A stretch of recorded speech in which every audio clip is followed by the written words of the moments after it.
aí, tudo bom? Prazer te conhecer. Prazer é meu. A gente fez esse convite aí da live, deu super certo, né? Uhum. E um assunto assim que vem para complementar demais, porque a gente às vezes fica tão preocupado em preparar a festa de casamento, detalhes, e a gente esquece de coisas extremamente importantes, né? Que é realmente decidir como é que vai ser essa divisão de bens. E eu confesso que comigo mesma a gente olhou assim por alto. A gente foi no cartório marcar aí o. Como que Escreve- chama? Escrevente O ou notário, escrevente. depende de quem vai atender. Ele perguntou, e aí, qual que é o regime? A gente olhou um para a cara do outro e, vamos comunhão parcial, né? E perguntamos assim mais ou menos como é que era e decidimos. Então, assim, eu acho que a gente acabou que não se arrependeu pela forma que escolhemos, mas deveria ter sido pensada, inclusive é uma forma da gente até pensar como que vai ser essa vida a dois, né? De parar de pensar um pouquinho na festa e pensar na vida a dois. Então, eu acho que você vai trazer um conteúdo bem legal para a gente. E eu quero que você se apresente também. Tá? Então tá. Meu nome é Thaisa, atualmente eu sou servidora pública, mas eu sou uma advogada licenciada. Eu me Uhum. formei em Direito em 2009 para 2010 e logo em seguida passei no exame da ordem, mas eu sempre fui apaixonada por direito de família, por sempre, entenda-se, Uhum. desde o meu primeiro contato, que foi mais ou menos em 2007. Aham. E conforme a minha vida foi se desenvolvendo, eu continuava estudando por gosto. Cheguei a atuar na área por um ano e meio, mais ou menos. Na verdade, um pouco mais de tempo, assim. Como advogada mesmo, assim, todos os dias eu trabalhei por um ano e meio. Depois eu Uhum. assumi, eu tenho duas formações, além de direito, eu também formei em biblioteconomia, foram duas faculdades que eu fui levando concomitantemente. E aí eu me tornei Bacana. bibliotecária numa universidade e por conta do meu horário de trabalho, que era de 2 às 23, eu podia pegar alguns casos e aí eu Aham. advogava, mas menos, né? Eu pegava casos Uhum. esporádicos. E aí depois, quando eu me tornei servidora pública, eu pedi suspensão, né? Como a gente fala, eu pedi suspensão da minha carteira do OAB e aí parei. Uhum. Já como servidora pública, eu estava me sentindo infeliz. E aí eu fui Uhum. procurar um primo meu que trabalhava numa faculdade. Eu falei, eu queria dar aula, o que que você me fala? Eu estou terminando um mestrado. E ele falou assim, Thaís, você precisa desenvolver sua didática. Começa a trabalhar a sua didática. E aí surgiu a história do Instagram e foi quando eu comecei a trabalhar posts. E a minha ideia sempre foi falar para o leigo, né? Porque a linguagem jurídica é Uhum. muito chata, é Muito difícil. técnica, não conversa com as pessoas. Não, assim, para vocês entendem, né? Pra gente que é de fora, é coisa de outro mundo. Às vezes uma frase que é totalmente entendível para vocês, pra gente é totalmente De outro, e os fora, termos não são. comunica, então afasta demais. Tanto é que eu falei, a gente foi marcar o nosso casamento sem ter assim pensado na forma de divisão de bens.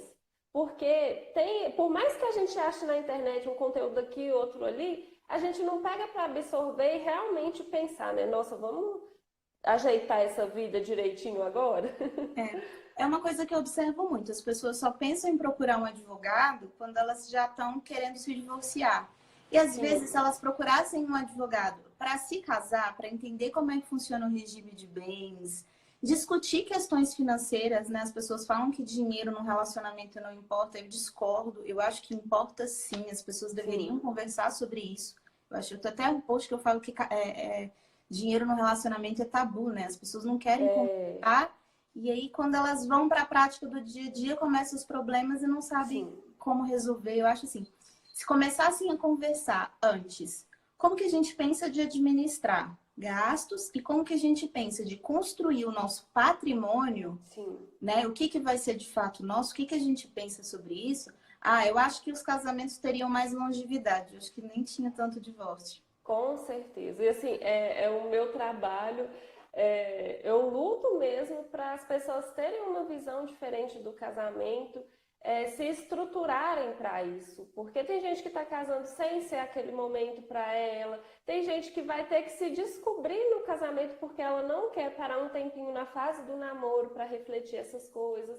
E essa questão de hoje eu acho que já começa muito aí. Quando a gente pensa, para que casar, né? Será que eu só junto com o parceiro ou eu decido por fazer uma união estável, um casamento? Você consegue me explicar essas Ah, claro. diferenças aí? Esse é o tema que eu acho que as pessoas mais me perguntam aqui hoje. Olha, Qual a diferença entre união estável e casamento?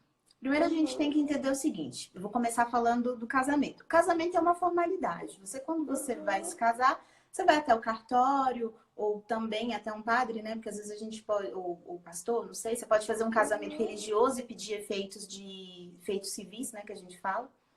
Mas na união estável, a gente vai ter união estável de duas formas: a com contrato e a sem contrato.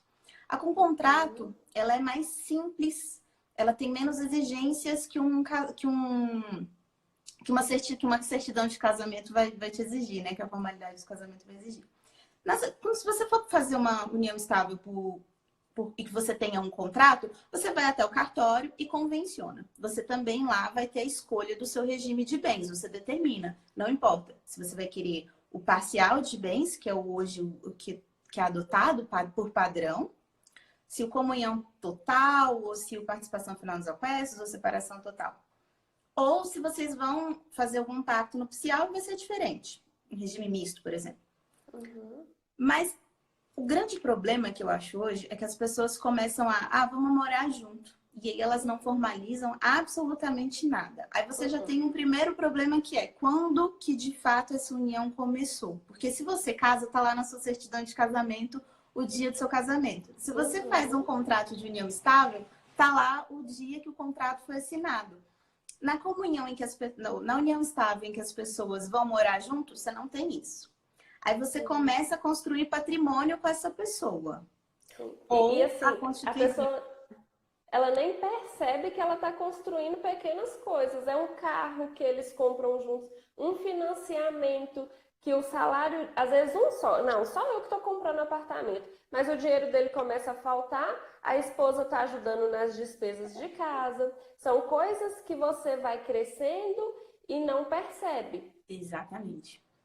E aí você vai ter. Porque eu sempre falo isso aqui. Não importa, mas em algum momento o seu casamento vai acabar. Porque seu casamento ou vai acabar porque você vai se divorciar ou porque você vai morrer. E assim, todo Uhum, mundo vai morrer. E ninguém se sim, preocupa com isso. E aí, sim. por exemplo, se você tá numa união estável, tá? Com uma pessoa, e você tem um filho, às vezes esse filho é com a pessoa com quem você está construindo aquele relacionamento, às vezes não é. Como que Uhum, você protege, às vezes, o seu filho, o patrimônio que você construiu? Sabe? E a união estável, a união estável ela acaba deixando isso para que outra pessoa decida. Porque sim. aí aquela pessoa, vamos supor, no caso de um filho que venha falecer, se você falece, deixa um filho, né? O seu Uhum. filho vai ter que entrar na justiça, porque aquela união não foi É, formalizada, então ele não tem nada, não tem uma materialidade para entrar e pedir alguma coisa. Aí você começa a ter. Dá problema, às vezes, para os seus herdeiros. Ou quando não é sim. caso de herança, é caso de divórcio mesmo. Se não tiver nenhum patrimônio no seu nome, tiver tudo no nome da outra pessoa, se todos os bens foram construídos só no nome Uhum. do companheiro, como é que você comprova isso? A gente está vendo o caso do Gugu, né? Eu Uhum, nem sei direito como é que é. uhum, Mas, assim, não era uma união estável, assim, comprovada, né? Aí fica essa confusão. Ela fala que sim, a família fala que não.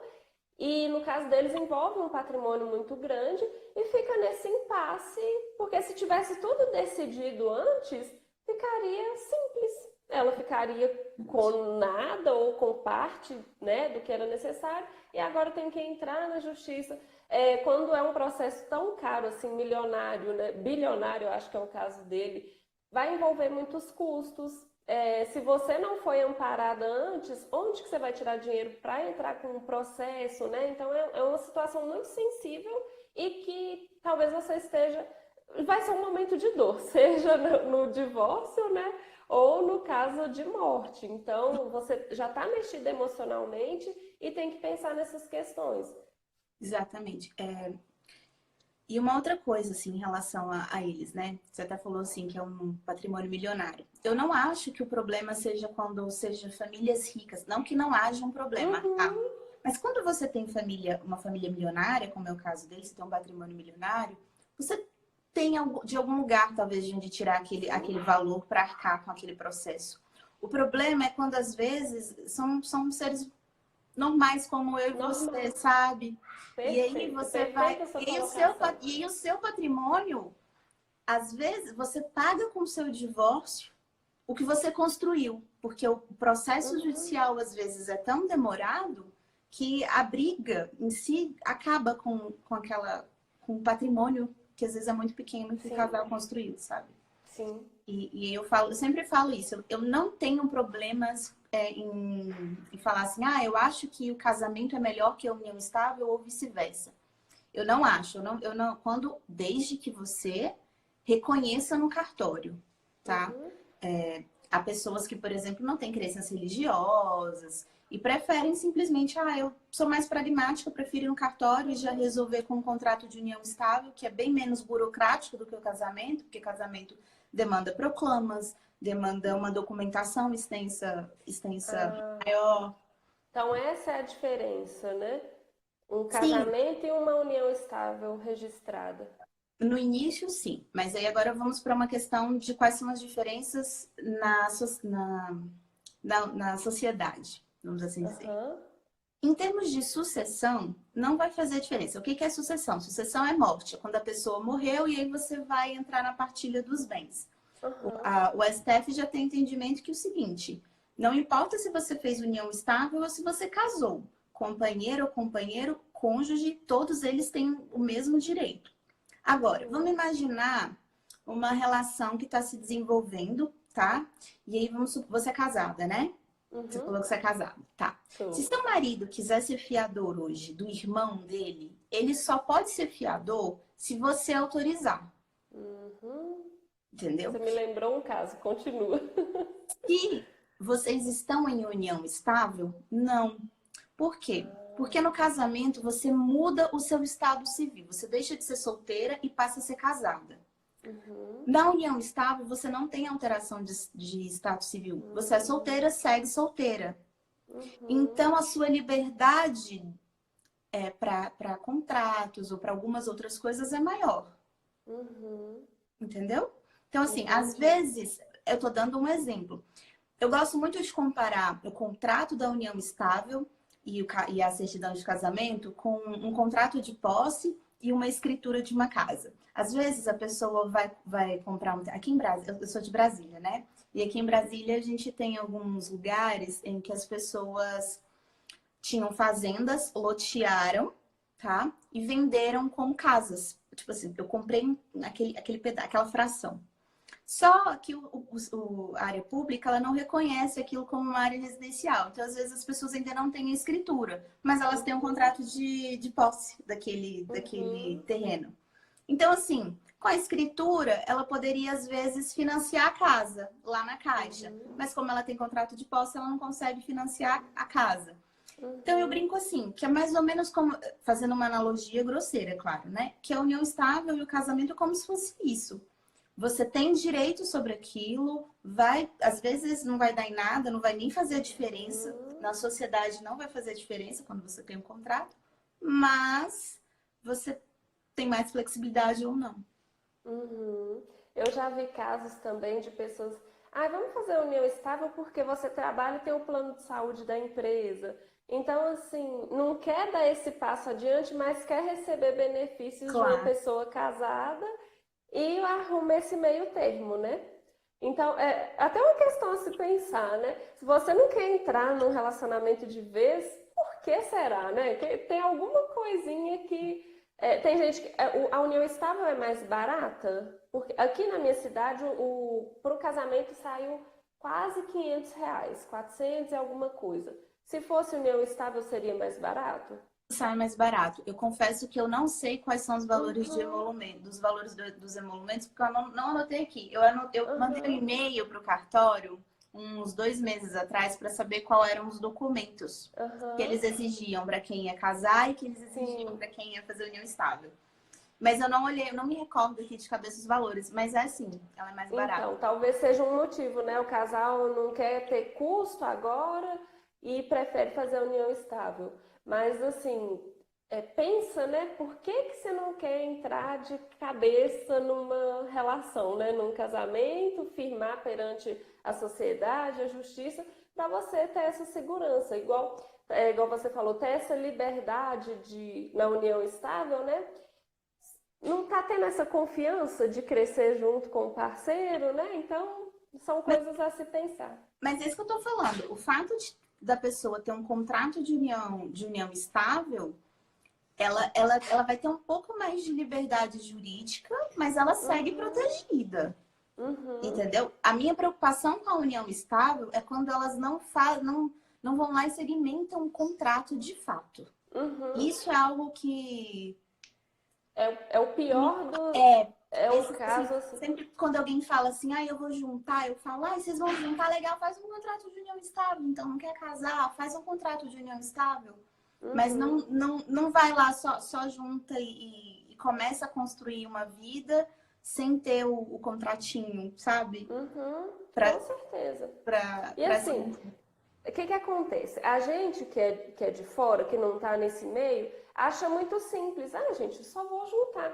Mas vocês que estão no meio e sabem a confusão que é uma separação, mesmo de quem casou direitinho, né? Conhece a situação. E aí a gente acha, ah, não, o nosso namoro é bom. Pra que mexer com o casamento? A gente junta. Mas pode ser que esse casamento vai passar por uma instabilidade, seja do divórcio ou até o falecimento, que é uma situação mais chatinha aí. Então, assim, pensa aí como é que tá começando. Uhum. E você quer falar mais alguma coisa sobre isso? Não, eu acho que não sei se alguém tem alguma dúvida em relação a isso, mas acho que não. Se alguém tiver dúvida, gente, comenta aqui se estiver passando por essa situação de indecisão. E aí eu quero que você fale agora à vontade aí os regimes de bens, como é que são. Então vamos lá. A legislação brasileira ela traz hoje 4 regimes, tá? Mas as pessoas, por meio do pacto antinupcial, ou pré-nupcial, como a gente costuma falar, podem mesclar esses regimes ou, sei lá, convencionar alguma outra coisa. Então vamos. Mas Uhum, ninguém, geralmente as pessoas não é muito comum as pessoas fazerem isso. Vamos lá. O regime parcial de bens é o regime padrão hoje. Ele se tornou padrão depois de 1977, que foi quando surgiu a lei do divórcio. Eu uhum, falo que é comum, às vezes, a gente ter na família alguém que já casou no comunhão universal de bens. uhum, Talvez avô, vó, isso. mas hoje não. Hoje o padrão é o parcial de bens. Então vamos lá, vou começar a explicar como é que. Não, deixa eu começar pelo comunhão universal, que eu acho que fica mais fácil. Uhum, No ótimo. comunhão universal é o seguinte: eu me casei Uhum, e tudo aquilo que eu tinha e tudo aquilo que eu for vir a ter, não importa se vai vir de herança, se foi doação, não uhum, importa. Tudo aquilo que eu tinha, tudo aquilo que vem a ser, vai ser também da pessoa que estiver comigo. E vice-versa. uhum. Então, assim, esse regime era padrão porque geralmente as mulheres não trabalhavam, né? É, O casamento não existia o divórcio, então o casamento não se é. dissolvia. E a mulher era metade de tudo, o homem seria metade de tudo. Não importava quem trabalhava ou quem não trabalhava. Uhum. Na separação parcial, surge a gente fala que é a figura, Posso só fazer uma pergunta nisso? claro, Por exemplo, tem a avó lá, né? E aí ela tinha uma casa de herança. ok. A mãe, vamos supor, a mãe ela tinha uma casa e uma das filhas casou com comunhão universal de bens. E ela tem outros irmãos. Aí esse casado com ela era como se ele fosse irmão por ter direito igual ali dentro? Não, Ou só da parte dela, né? só da parte dela. A gente fala que ele comunga, por isso comunhão, ele comunga da Uhum. parte dela. Ah, ótimo. Pode passar. Desculpa a ignorância, mas eu acho que as outras Tem pessoas, dúvida, pode perguntar. acho que as outras pessoas devem estar nesse nível aí também. Vamos lá. Não, é normal, é normal. Então tá. E aí, ó, voltando, onde eu parei no parcial. Falei do comunhão Parcial. universal, né? Então, no comunhão universal é isso. A mulher, ela vai ter, tanto o homem quanto a mulher vão ter metade do patrimônio. Quando Uhum. surge o regime da comunhão parcial, a gente vai ter a divisão de bens comuns com bens particulares. Como assim? A gente fala que os bens comuns vão ser aqueles que vão ser constituídos a títulos onerosos. O que é o oneroso? É aquilo que teve algum ônus para eu conquistar. Então, por exemplo, tudo aquilo que eu trabalhar vai ser meu e do meu marido. Uhum. Então, veio do esforço do trabalho, se comunica com ele. Agora, a minha herança, se eu ganhar, se eu receber, que eu ganhar de doação ou que eu receber de herança, não entra para ele. Ele fica como se fossem bens particulares. O que é comum nesse caso, às vezes a gente ter confusão das pessoas. Ah, é herdeiro, não é? O que acontece? Tudo aquilo que é bem comum é dividido num divórcio ou numa meação. A meação sempre vai acontecer, porque quando a pessoa morre, antes da gente... deixa eu ver uma forma mais fácil de explicar. Vamos exemplificar aqui assim, ó. Eu, Thaisa, tenho um namorado, nome dele é Diego, me casei com ele, ok? Aí, eu comecei a construir patrimônio e comprei uma casa. Ele não estava trabalhando, eu comprei uma casa com fruto do meu trabalho. Essa casa valia 100 mil reais. Uhum. Ele não trabalhava, vivia de renda, e aí a mãe dele deu uma casa para ele de 100 mil, no valor de 100 mil reais. Uhum. A casa que eu comprei com o dinheiro do meu trabalho, sem a ajuda dele, é nossa. Uhum. Porque veio a título oneroso. Ônus. Uhum. A casa que eu paguei sozinha é nossa. A casa Depois que de casada. depois de casada. Isso, depois de casada. A casa que ele ganhou da mãe dele no mesmo valor de 100 mil é só dele. Porque ela veio Aham. de doação ou herança. Ela é um bem particular. Aham. Então a gente tem Entendi. essa diferença. Aí o que acontece? Se eu me divorciar dele hoje, estávamos casados, aí amanhã resolvemos nos divorciar. Ele leva 50% da minha casa e eu Uhum. fico com os outros 50%. Eu falo minha casa, é modo de dizer o que eu tô querendo. É, Eu tô querendo mostrar que é como se fosse assim, só eu paguei, tá? Mas é nossa isso. porque estamos casados. Só Uhum. para ficar, né, fácil. Isso. Agora, a casa que ele ganhou da mãe dele, num É divórcio, dele. eu nem entro, porque é só dele, é um bem particular. Uhum. Então, é isso que acontece na comunhão parcial. Tudo aquilo que o casal recebe na constância do casamento, que vem a título gratuito, vai ser dado só para quem, vai ser só de quem recebeu. Agora, tudo Isso. aquilo que foi construído junto é dos dois. Uhum. Qual é a confusão que se faz? A confusão que se faz é porque, assim, ó, desse patrimônio que a gente... Vamos imaginar que a gente não tivesse se divorciado e o casamento tivesse Uhum. findado por morte, ok? Então, ele morreu. Claro, né? Eu vou morrer. Aí, brincando aqui. E daí,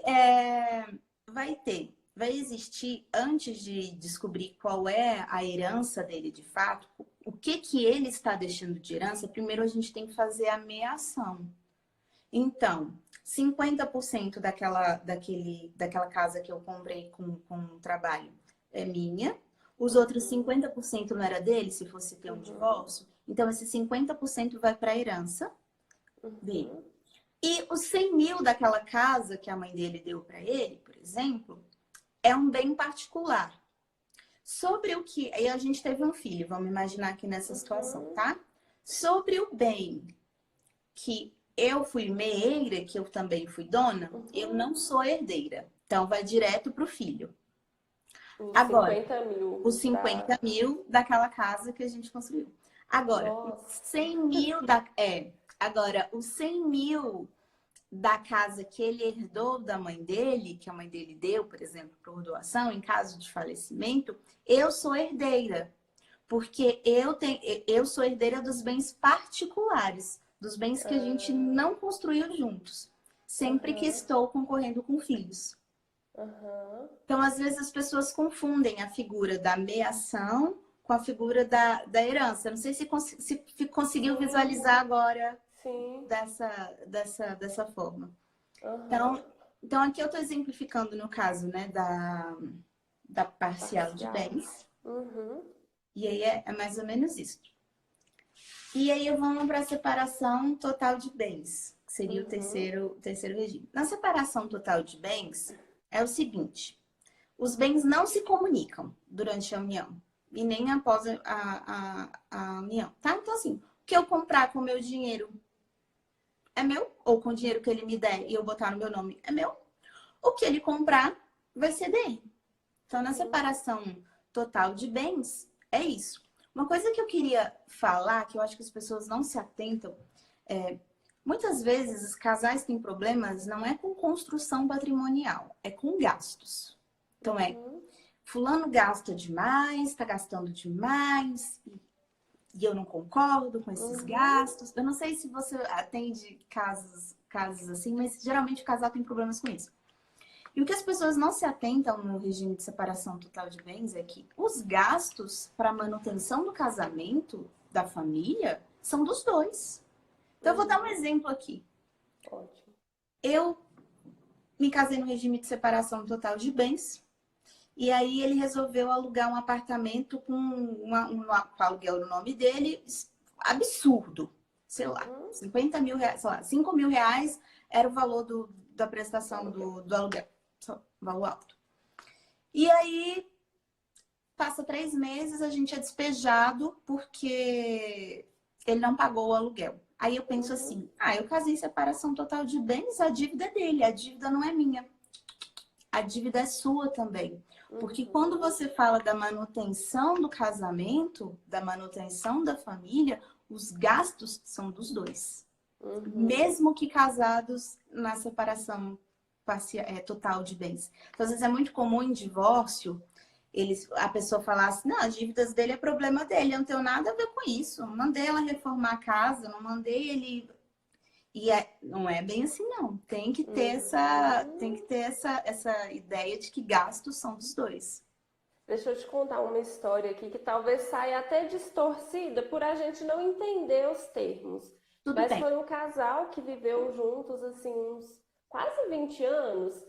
Aí eles viveram em união estável sem firmar nenhum compromisso. Certo. E depois de 15 anos eles resolveram firmar um casamento em separação total de bens.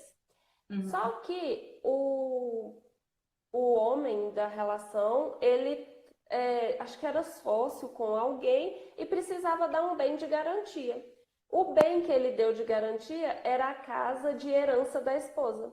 E ela aceitou, assim, por confiança, né? Você tá num relacionamento, você confia e tal, a garantia ela deu. Eles vieram a separar e ela tá na justiça para perder essa casa da herança porque a dívida não foi paga. Então, às vezes a gente acha que está seguro. Não, eu vou controlar minhas continhas aqui direitinho. Ele se vira se ele não controla. Ele ganha bem, mas gasta tudo, o problema dele. E você se ferra junto. Então, você não está protegido escolhendo um regime, né? É preciso desse cuidado financeiro mesmo, de estar sempre acompanhando as contas dos dois, né? Nesse caso que você me falou, ele estava em união estável não reconhecida, né? Por Provavelmente, 15 anos e depois, nos caso com últimos 5 separação. anos, casado e separação. Pois é, provavelmente ela deve ter sido ou avalista ou fiadora dele, a figura que a gente fala no direito. Provavelmente. O bem em garantia Uhum. você dá quando você está sendo fiador ou avalista. Vamos imaginar aqui que ela tenha sido fiadora. Porque eu tenho pavor de fiança. Pavor. Eu tenho pavor de fiança Uhum. porque só pra você entender, se eu tenho uma casa hoje e aí eu sou uma louca que sai fazendo dívidas e eu sou executada, a minha casa é onde eu moro, com a minha família e Executada tal. é? Executada é quando você é minha credora, você vai lá na justiça e fala assim: olha, ela tá me devendo e eu quero que os bens dela respondam para pagar essa dívida. Uhum. Entendi. Aí a pessoa está sendo executada. Aí vamos imaginar o seguinte: eu, né, dei a louca e tô devendo Deus e o mundo. a única coisa que não pode ser executada, que o direito garante, né, é o bem de família. Se você é fiadora de alguém e o único bem que você tem é a sua casa pode ir ao leilão. Não está protegido. O bem de família não tá protegido. Então, assim, eu brinco que eu falo assim, eu não seria fiador de ninguém. Eu faria, sei lá, tem um post aí que eu falo que eu faria um contrato de locação, como é que é? Contrato de seguro locação. Enfim, eu pagaria aluguel, mas eu não seria fiador por conta disso. Porque E assim, eu não ser respondo fiador de ninguém, né? Nem de pai, nem de mãe, de Não, marido. não.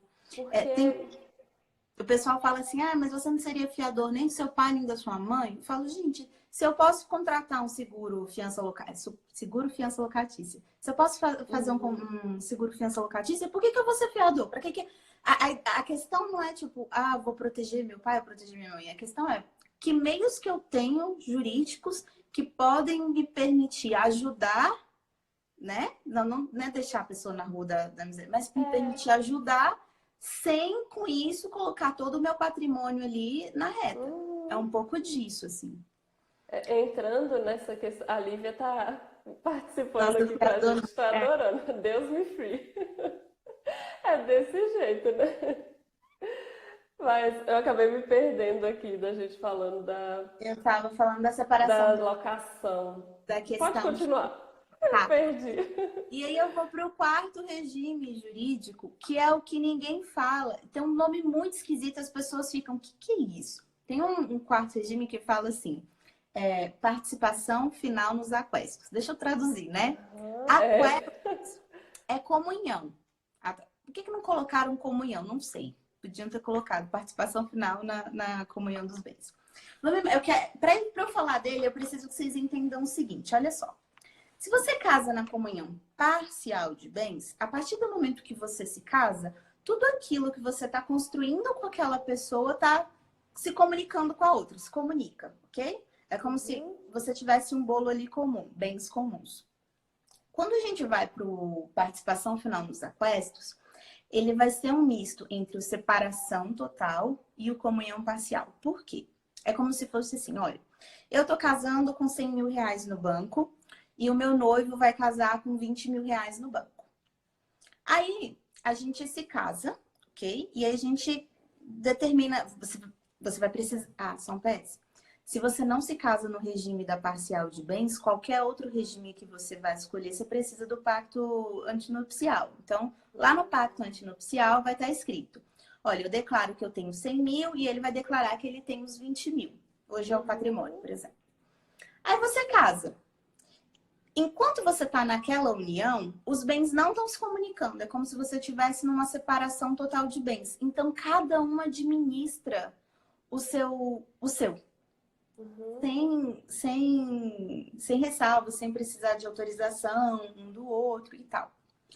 Mas, quando aquela união termina, acontece a comunicação. Por isso que fala participação final nos aquestos. Aí você apura o que cada um construiu e o que o outro construiu. E aí eu tô falando tanto do divórcio como da morte, né? Quando você for ter a ameação. Aí vamos imaginar que ao longo do casamento ele construiu um patrimônio de 300 mil e eu construí um patrimônio de 100 mil. Aí soma 100 mil. Quanto que eu falei dele? 400? Somos 100 com 300? Somos 100 com os 300, deu 400 mil, fica 200 mil para mim, 200 mil para ele. Aí você fala, não é a mesma coisa da comunhão parcial? Por que as pessoas não casam com... Que diferença faz? Eu demorei para eu entender esse regime porque o pulo do gato está nessa questão da comunicação. Vamos imaginar que você está casando com alguém que é endividado. Coisa muito comum hoje em dia. Está passando por um processo de execução, por exemplo, que é aquilo que eu estava falando, quando está respondendo na justiça, e aí os bens podem ser executados. Se você está num casamento com uma pessoa assim, a pessoa pode ficar tranquila. Vamos imaginar que ele tá sendo executado, né? O meu noivo está sendo executado e eu não. Ele pode ficar tranquilo de eu comprar tudo no meu nome, que se ele for executado, o meu patrimônio não entra, porque não se comunica durante o casamento. Agora, se a gente se divorciar ou se ele morrer, aí sim entra, né? A parte dele responde, os credores podem ter direito lá no espólio e tal. Porque a comunicação dos bens, a divisão dos bens, ela só acontece no final. Ela não acontece na constância. E aí as pessoas às vezes não sabem desse regime. Falam, gente, esse é um regime tão legal, você tem toda a liberdade de construir seu patrimônio sem ter que ficar pedindo autorização para o outro. Você vive você vive o regime da separação total, você tem a liberdade do regime da separação total com a garantia do regime da parcial. Que se a união acabar, eu vou ter direito àquilo que a gente construiu onerosamente. Nossa, é muito confuso. Você esclareceu excelente. Mas, assim, são muitos detalhes que a gente tem que observar, né? Então, assim, realmente, entrar num casamento é um compromisso muito sério. Dediquem um tempo a isso, né? Você tá aqui, eu acho que se eu tivesse escutado uma live dessa, eu ia falar assim, Thais, vamos conversar aqui no privado um pouquinho para você me ajudar a decidir a minha melhor decisão de escolha de regime de bens, porque é algo muito pessoal, né? E vai para uma intimidade muito grande, porque talvez seu noivo está querendo esconder dívida hoje, ou um ou outro. Então, precisa ter essa clareza. Então, conversa sobre finanças, né? Deixa isso claro. Tem isso. As pessoas têm que conversar sobre finanças e entender isso. E fizeram uma pergunta aqui que eu acho legal de responder. Que é assim, ó.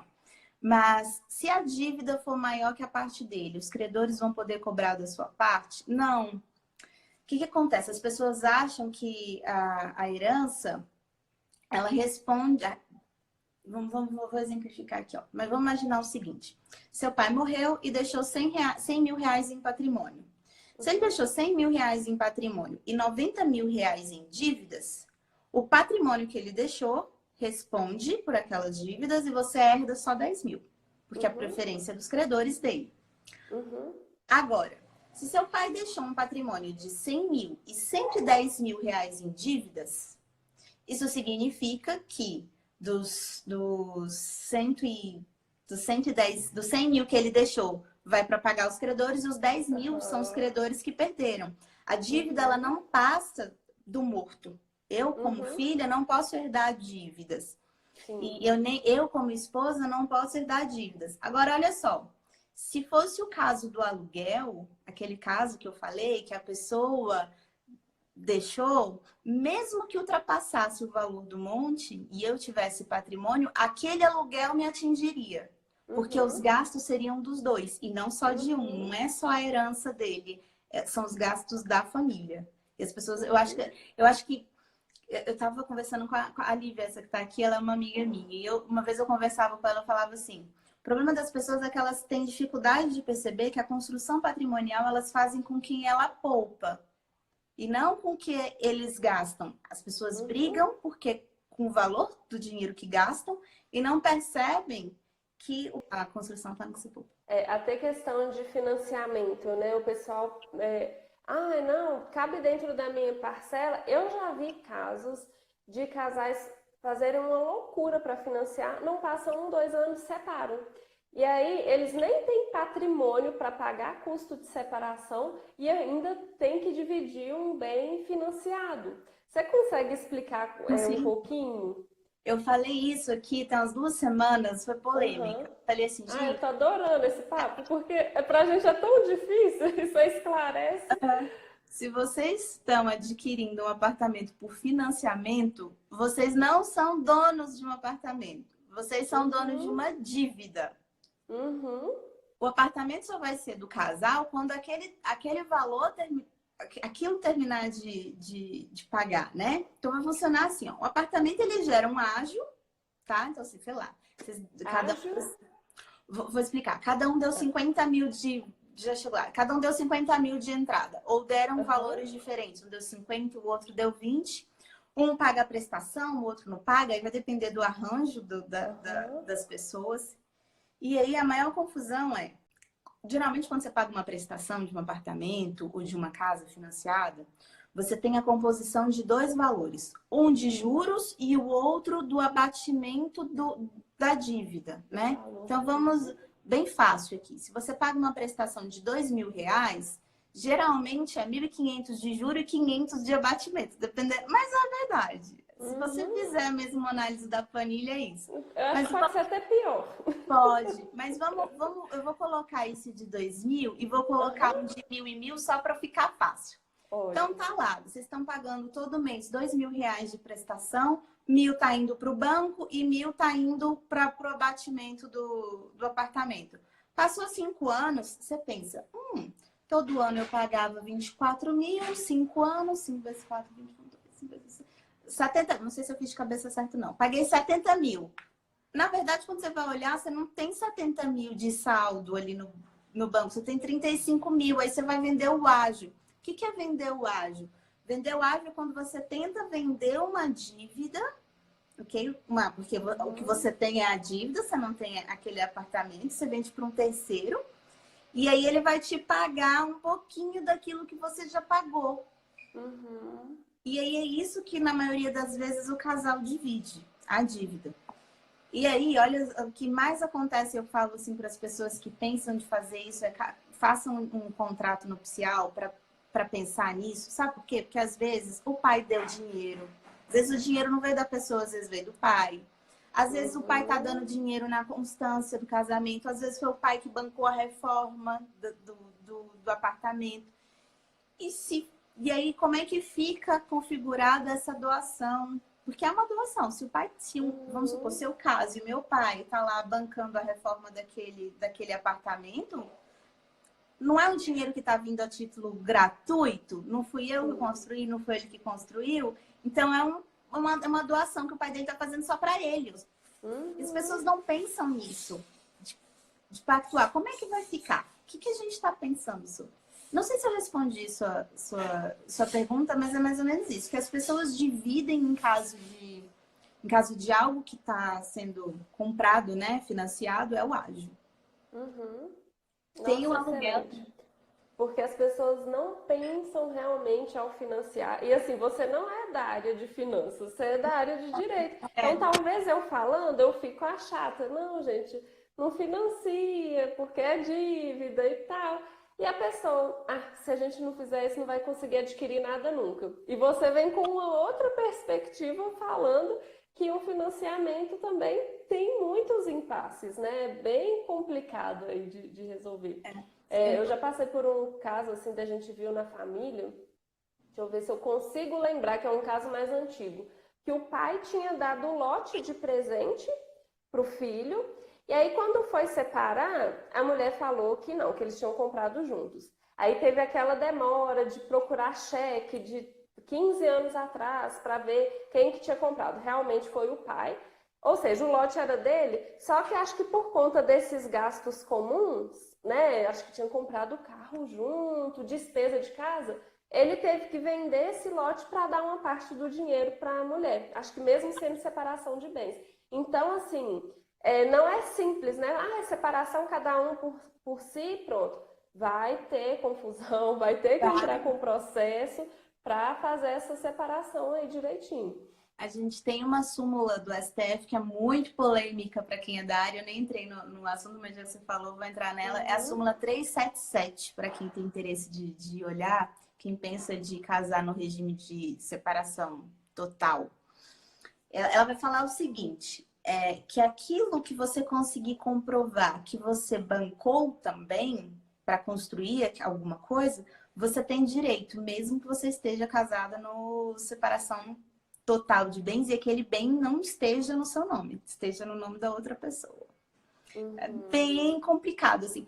Eu não gosto muito de falar dela, eu tô falando assim porque há casos em que acontece, porque ela não é, ela deveria ser pacificada, já que é uma súmula do STF, né? Deveria ser aplicada, mas há entendimentos divergentes nos tribunais. E aí vai depender muito do advogado que a pessoa vai pegar para lidar com a causa, se ele vai ganhar por um lado ou se vai ganhar por outro.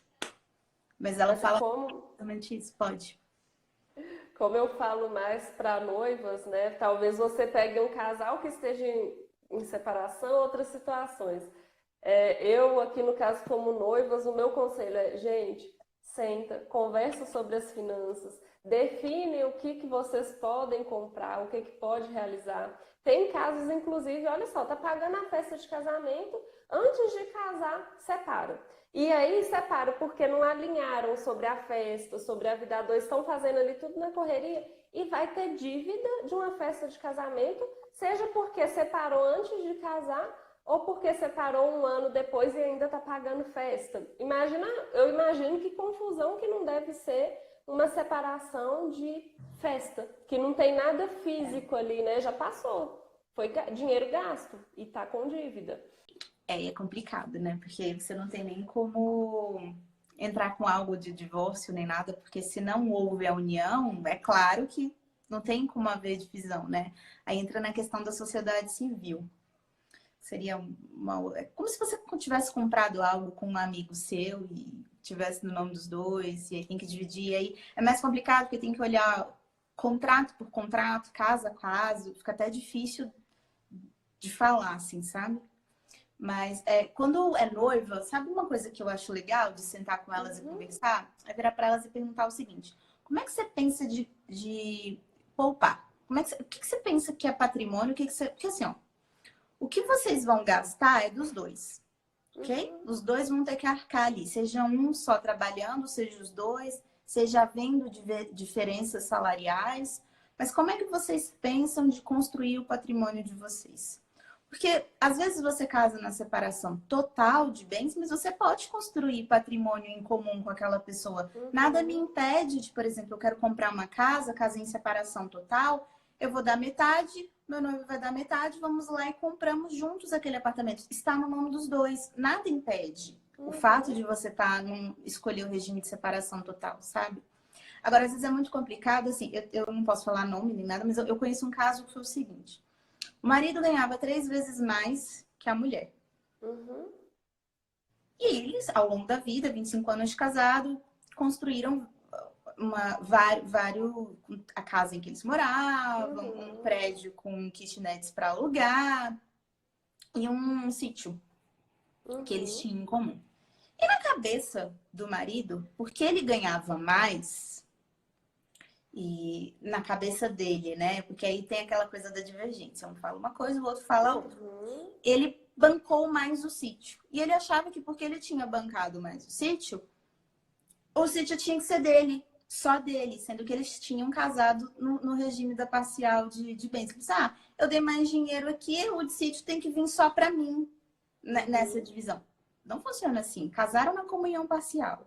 Construíram tudo com fruto do esforço do trabalho deles. Ao longo dos 25 anos de casados, meio a meio para cada um, não tem discussão. Se você pega uma noiva que às vezes o noivo gasta demais e ela mesmo ganhando pouco, ela guarda do dinheiro na poupança, assim, e tal. Ela tem essa preocupação com o noivo, porque, sei lá, às vezes ele ganha mais e ela quer ter aquela poupança dela ali, se precaver. Às vezes a separação para ela é um regime ok, ou às vezes ela pode simplesmente fazer um pacto nupcial. Gente, pacto nupcial é uma coisa muito simples. Sabe, vocês convencionam no cartório, só contratar um advogado. Não é uma coisa assim absurda, é sentar e conversar. O que a gente está pretendendo? Como que a gente pensa disso para a união, sabe? É bem pensado. Alguém fez uma pergunta aqui, ó, Ai, o Diego. Eu acho que ele pensa assim, ter tudo planilhado, né, de gasto. Por exemplo, tem dívida disso, isso foi comprado junto, mas eu acho que de qualquer forma vai entrar na justiça, né? Como assim, de qualquer forma vai entrar na justiça? Se houver um divórcio? Em caso de separação. Não adianta você mostrar uma planilha pro juiz, né? Ele vai investigar, ou não. Sim, você tem que ter... Entrou na justiça, o que você tiver de prova vai ser necessário. E aí até um problema, por exemplo, para quem está na união estável sem contrato, né? Que foi aquela que eu estava falando no início. Você está numa união estável sem contrato, minha amiga, eu falo, guarda tudo que você puder. Guarda convite de casamento que você recebeu com o nome dos dois. Guarda foto, guarda tudo. Por quê? Porque se for divórcio, você tem que entrar com um pedido de reconhecimento e dissolução da união estável. E se for morte, aí também é a mesma coisa. Primeiro você tem que pedir para o juiz reconhecer para depois você dissolver. E acaba que, igual acontece a família falar que não foi, né? Que não era Que é o caso reconhecido. da Miriam com o Gugu. Pois é.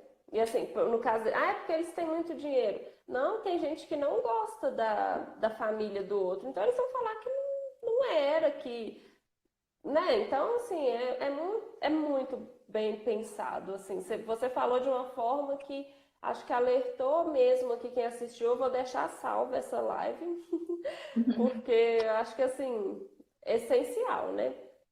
Os É. casais se alertarem. Talvez até advogados que não gostam muito dessa área, às vezes não para pensar tanto, né? Mas provavelmente não faz tanta bobeira quanto a gente que é leigo. Mas sabe uma dúvida que eu queria tirar com você, já que você fala muito de finanças para noivas, você atende? É muito comum você pegar casais que estão namorando, que estão para casar e que nunca conversaram sobre dinheiro, né? Eles não conversam sobre dinheiro. Eu passo 1 milhão de dicas e a maioria, quando vem comentar, fala que está fazendo isso. Só que eu sei que não tá, porque as conversas financeiras são superficiais. Quando a gente vem de fora, que está nesse meio, e vai realmente juntar as pontinhas ali, que a gente vê como como que tá organizando. Igual, por exemplo, eu tinha um casal que uma vez a gente foi fazer sessão juntos. E aí eu perguntei, e aí, como é que vai ser os gastos do casal quando forem morar juntos? Ah, nosso gasto vai dar 4.000 reais. Aí a noiva olhou pra ele assim, o quê? Vai dar isso tudo? Aí ele, vai dar isso. Eu falei, tá vendo que vocês não estão tendo ideia de como que vai ser esse gasto? Vamos trazer para a semana que vem os gastos. Aí fizeram as contas, vai dar 2.500, ele que estava colocando para cima, não sei o quê. Só que mesmo assim, eles querem, não, com comida a gente vai gastar só 500 reais. O aluguel eu pego mais baratinho, porque quer tanto realizar aquele sonho, que ele começa a colocar os gastos baixos, sabe? Para falar, não, tá tudo certo. Só que a gente precisa ser realista com a situação financeira. Você sabe o que eu observo nos casais de hoje em dia? Não sei se você atende casal assim. É o seguinte, as pessoas não têm noção de quanto elas custam. E aí ela fala, não, claro que eu sei quanto que eu custo. Eu pago Uhum. tanto de cartão de crédito, tanto disso, tanto daquilo. Aí eu falo assim, se você mora com seus pais, quanto que seus pais pagam de IPTU? Quanto que seus pais pagam de internet e TV a cabo? Você ajuda com quanto em casa? Quanto que seus pais pagam da feira? A feira que eu falo, não sei se vocês usam esse termo, pura, essas coisas. Quanto que vocês Uhum. pagam no supermercado? A pessoa não tem noção, o Não. casal, ele vai se casar e ele não tem noção dos custos que é um casamento, sabe? Eu Sim. tava conversando um tempo atrás sobre isso com um colega meu e ele falando que um casal de amigo deles estava se divorciando, eu nem sei quem que é, ele estava conversando comigo. Pelo seguinte, cada um concursado, morava na casa dos pais, aí Uhum. resolveram se casar, aí tá, fizeram uma festa maravilhosa, tudo muito bem, foram morar juntos. Aí eles mantinham um padrão de sair para restaurante, cinema, Uhum. balada, show, viagem. Quando eles foram casar, eles não tinham noção do custo anual de que é um Uhum. casamento, de aluguel, de condomínio, de plano de saúde, academia, né? Porque eles já tinham comprometido ali o salário deles todos com aquela renda. O que aconteceu? O padrão de vida do casal, ó, baixou. Quando o padrão de vida de um casal baixa, o que você tem? Briga. É Briga. inevitável. E eu acho, às vezes, assim, às vezes até sabe quanto que ganha, quanto que é outro. Ah, eu tenho salário X, o outro tem Uhum. salário X, ele gasta tanto, eu gasto tanto, vamos Uhum. casar e tá tudo bem, mas não tem noção do todo.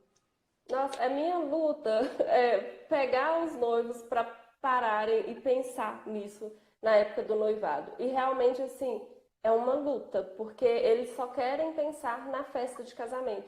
É pecado fazer festa? De jeito nenhum. É sonho?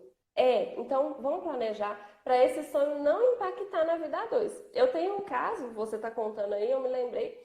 Eu peguei a noiva e comecei a ajudá-la na época do noivado. E aí eu querendo dar aquele passo adiante, né? Vamos pensar na vida a dois. Não teve como, porque ela só queria a festa. Eu falei, então vamos interromper, vamos esperar você casar, a gente volta na vida a dois. E nisso ela tava assim, não, nossa festa de casamento, não vou ficar pagando depois de casada, não. A gente se encontrou, o que que aconteceu? Tava pagando parcela do casamento. Falei, tá, agora vamos ver como é que vai ficar essas finanças, vamos fazer um orçamento. Com os gastos que já tinham acontecido, a gente viu que o mês não ia fechar no positivo.